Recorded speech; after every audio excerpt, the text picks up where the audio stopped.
اور مجھے سیمینار کی نشست میں لوگوں سے مل کر اس بات کا اندازہ ہوا کہ برطانیہ میں اردو زبان کی مقبولیت کافی فروغ پا رہی ہے۔ لیکن اس اجلاس میں میری طرح وہ تمام شرکت شامل تھے جو ہندوستان، پاکستان اور افریقہ سے ہجرت کر کے اس خطے ارض پر آباد تھے۔ جب اس بات کا انکشاف ہوا کہ برطانیہ میں اردو زبان بولنے والوں کی تعداد کئی سو نہیں بلکہ کئی ہزار سے زائد ہے، تب مجھے اس بات پر حیرت ہوئی اور ساتھ حد درجہ خوشی بھی محسوس ہوئی۔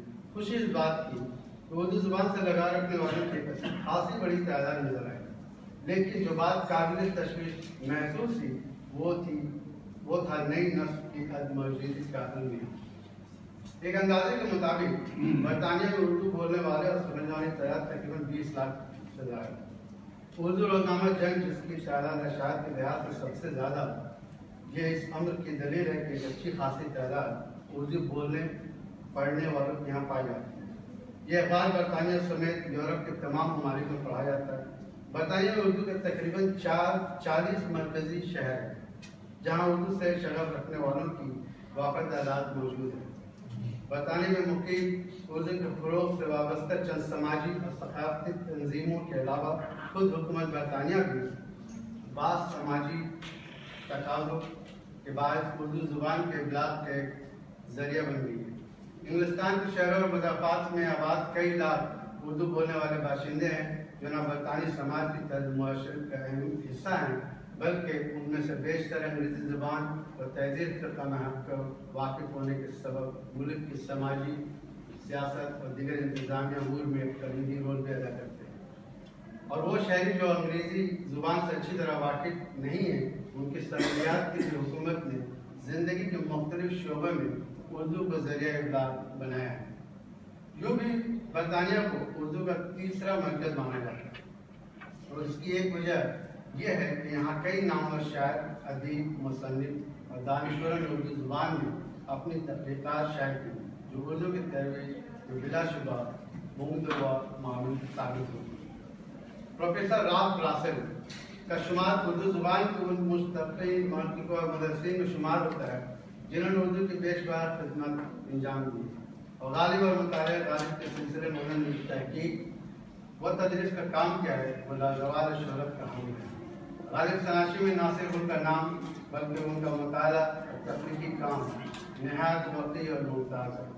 وہ دراصل London school of oriental and African studies سے اردو پروفیسر کی حیثیت سے منسلک تھے۔ ڈاکٹر گوپی چند نارنگ کی تحقیق کے مطابق اردو زبان کی سب سے پہلی گرامر ایک ڈچ اور اردو شاعر نے ترتیب دی تھی جس کا نام کیٹلر تھا۔ یہ شخص ڈچ ایسٹ انڈیا کمپنی کا ڈائریکٹر تھا جو شاہ عالم اور جہاں شاہ کے دربار میں ڈچ سفیر کے طور پر حاضر ہوا تھا۔ اس سے سرپنو ہندوستانی کے نام سے اردو زبان کی گرامر 1710 عیسوی میں لکھی تھی۔ ممتاز صحافی سلطان محمود نے برطانیہ میں اردو صحافت کے عنوان سے پہلی کتاب تحریر کی ہے۔ سر عبدالقادر اردو کے پہلے ادیب ہیں جنہوں نے 30 کی دہائی میں جب وہ وزیر ہند کے کونسل کے ممبر تھے لندن پہنچ کر پہلی بار اردو مجلس کی داغ ڈالی تھی جس کے زیر اہتمام ہر ماہ ادبی نشست منعقد ہوتی تھی۔ اس ادبی محفل میں شرکت کرنے والوں میں چند بلند پایہ ادیبوں اور شاعروں میں مولانا حضرت معانی، ڈاکٹر رام بابو سکسینہ، ڈاکٹر اختر حسین راجپوری اور حفیظ جالندھری کے نام قابل ذکر ہیں۔ برطانیہ میں جو ادارے اردو زبان ادب کی خدمت انجام دے رہے ہیں ان میں BBC لندن کا نام خاص طور پر قابل ذکر ہے۔ BBC کا اردو پروگرام نہ صرف برطانیہ میں بلکہ یورپ اور ایشیا کے دور افتادہ علاقوں میں بھی بڑے ذوق و شوق سے سنا جاتا ہے۔ BBC کا معروف ادبی پروگرام برگ گل جسے افسانہ نگار اور شاعر انور خالد مرتب کرتے تھے، اس کے علاوہ معروف براڈ کاسٹر رضا علی عابدی کا نام بھی قابل ذکر ہے جو یہاں سیمینار میں موجود ہے۔ فی الحال اردو زبان کی خدمت میں چند ادبی تنظیمیں نمایاں رول ادا کر رہی ہیں۔ ان میں اردو تحریک ایک تنظیم ہے جس کے بانی ڈاکٹر عبدالغفار اعظم ہیں اور ان کے نگرانی میں آج بھی ہر مہینے ایک ادبی نشست کا اہتمام ہوتا ہے۔ اس کے علاوہ صوفی کا بھی نام اہم ہے جو ہر سال لندن کے YMCA ہال میں ادبی نشست کا انعقاد کرتی ہے۔ اردو کے متعدد ڈرامے کے شوز بھی اکثر اسٹیج ہوتے رہتے ہیں۔ اس تناظر میں رفعت شمیم کا نام قابل ذکر ہے جنہوں نے لندن کے واٹرمین تھیٹر میں اردو کے کئی ڈرامے اسٹیج کیے۔ مجھے پچھلے 15 سالوں میں متعدد محفلوں اور انجمنوں میں شرکت کا موقع ملا۔ برطانیہ میں مشاورت نہایت مقبول عام ہے اور لگ بھگ ہر ہفتے نہیں تو ہر مہینے ایک مشاورت کہیں نہ کہیں منعقد ہوتا رہتا ہے۔